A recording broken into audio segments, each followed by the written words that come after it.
Hello everyone, welcome back to Riyansh plants and pot. दोस्तों, घर के अंदर की हवा को साफ़ करने के लिए आपने बहुत सारी ऐसी वीडियोस देखी होगी जिसमें आपको top 5 indoor plants, top 10 indoor plants, उनकी केयर, प्रोपगेशन, उन सब के बारे में बताया गया। लेकिन क्या ये जानकारी आपने कभी चेक की है या कोई ऐसी वीडियो आपने देखी है जिसमें ये बताया गया होगा कि कितने इंडोर प्लांट्स होने चाहिए ताकि घर के अंदर की हवा अच्छी तरह से प्यूरिफाई हो सके?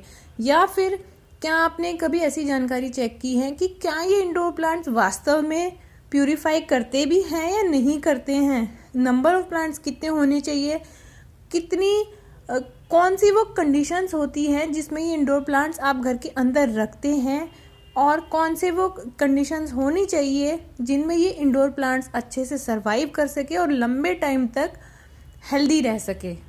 दोस्तों, इस वीडियो में आपको सारी जानकारी मिलेंगी और कुछ आपको साइंटिफिक तरीके से मैं समझाने की कोशिश करूंगी। तो वीडियो को अपनी इन्फॉर्मेशन के लिए एंड तक ज़रूर देखिएगा ताकि आपको एक्चुअल चीज़ समझ में आ सके। दोस्तों, आप सभी को मालूम है कि जो सभी पौधे इंडोर हो या आउटडोर हो, जब धूप में रखे होते हैं तो वो प्रकाश संश्लेषण करते हैं, CO2 लेते हैं और ऑक्सीजन छोड़ते हैं। लेकिन इन्हीं पौधों को, कुछ सेलेक्टेड प्लांट्स को जिन्हें हम इंडोर प्लांट्स कहते हैं, जब हम कमरे के अंदर ले आते हैं तो उन पौधों पर लाइट का वो स्पेक्ट्रम नहीं पड़ता है जिसमें वो फोटोसिंथेसिस की प्रक्रिया को सामान्य गति पर करते हैं। जब धीमी लाइट होती है, धीमी रोशनी होती है, तो उसका सीधा प्रभाव उसके CO2 एब्जॉर्ब करने के रेट पर पड़ता है, यानी कि ऑक्सीजन छोड़ने का जो रेट है उस पर सीधा असर पड़ता है जब धीमी रोशनी होती है। इसीलिए बोला जाता है कि जो आपके इंडोर प्लांट है, आप उनको समय समय पर धूप दिखाइए ताकि प्रकाश संश्लेषण की प्रक्रिया में पौधे अपने लिए जो जिस भोजन का, जिस एनर्जी का निर्माण करते हैं वो टाइम टू टाइम उनमें बनती रहे। अदरवाइज आपका धीरे धीरे प्लांट खराब होने लगता है। तो दोस्तों, अब बारी आती है थंबनेल में बताए गए क्वेश्चन की, क्या ये सच में एयर प्यूरिफिकेशन करते हैं? जी हाँ दोस्तों, इंडोर प्लांट हो या आउटडोर प्लांट हो, वो सभी प्लांट्स हवा को शुद्ध करने का काम ही करते हैं।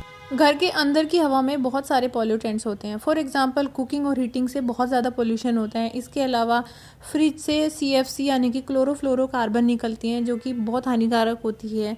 इसके अलावा सिटी में जो सीवेज सिस्टम होता है, क्योंकि वो बंद होता है और उसमें बहुत ज़्यादा तेज़ गैसेस बनती हैं, हानिकारक गैसेस बनती हैं, जो कि हमारे घरों में जहाँ पर भी नालियों के पॉइंट होते हैं वहाँ से वो धीरे धीरे निकलती रहती है। लाइक टॉयलेट सीट से निकलती है, जो सिंक होता है, किचन में जो वॉश बेसिन है, वहाँ से वो गैसेस धीरे धीरे सारा दिन हवा में घुलती रहती है। इसके अलावा जो परफ्यूम्ड सेंटेड कैंडल्स होती है, उनसे पैराबीन्स निकलते हैं। तो दोस्तों, कहने का मतलब है कि हवा में बहुत तरह की अशुद्धियाँ होती हैं जिन्हें इंडोर प्लांट्स एब्जॉर्ब करते हैं और उसका लेवल सही करने में मदद करते हैं। लेकिन ये काम इंडोर प्लांट ही नहीं, आउटडोर प्लांट भी करते हैं। लेकिन ये कहना कि 5-6 प्लांट आपने रख लिए तो उससे पूरे घर की हवा साफ हो रही, जी नहीं दोस्तों, 5-6 पौधों से कुछ नहीं होता है। प्रॉपर ऑक्सीजन छोड़ने के लिए भी कितने प्लांट्स की ज़रूरत होती है वो मैं आपको बता देती हूँ। सामान्यतः एक इंसान 1 घंटे में 50 लीटर ऑक्सीजन लेता है और एक पत्ती, एक मीडियम साइज़ की पत्ती 1 घंटे में सिर्फ 5 ml यानी कि 5 मिलीलीटर ऑक्सीजन ही छोड़ती है।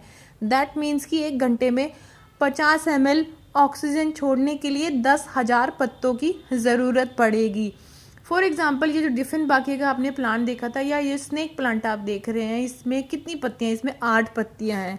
तो 8 पत्तियों के हिसाब से अगर 1 घंटे में 50 ml ऑक्सीजन चाहिए तो इसके लिए आपको 1222 स्नेक प्लांट की ज़रूरत होगी, या 6 डिफिनबाकिया प्लांट के लिए आपको 1666 डिफिनबाकिया प्लांट आपके कमरे के अंदर होना चाहिए, जो कि एक नॉर्मल रूम होता है 10 बाई 10 का या 10 बाई 11 का।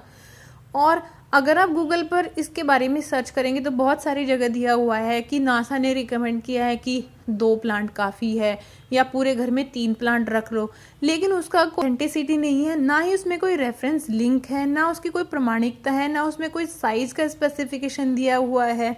तो दोस्तों, अगर आपको अपने घर के अंदर की हवा को साफ रखना है और भरपूर ऑक्सीजन चाहिए तो आपके घर में 3-4 हज़ार प्लांट्स तो होने ही होने चाहिए जो ये indoor plants type of plant रखते हैं। अदरवाइज अगर बड़े पेड़ की बात करें, अगर आपके घर में एक बड़ा सा जामुन का पेड़ है या आपके घर में एक नीम ट्री है या आम का पेड़ है जो कि 1.5-2 मंजिला जितना ऊंचा हो, तो वो आपकी पूरी फैमिली के लिए सफिशिएंट होता है, ऑक्सीजन देने के लिए भी और हवा को साफ करने के लिए भी।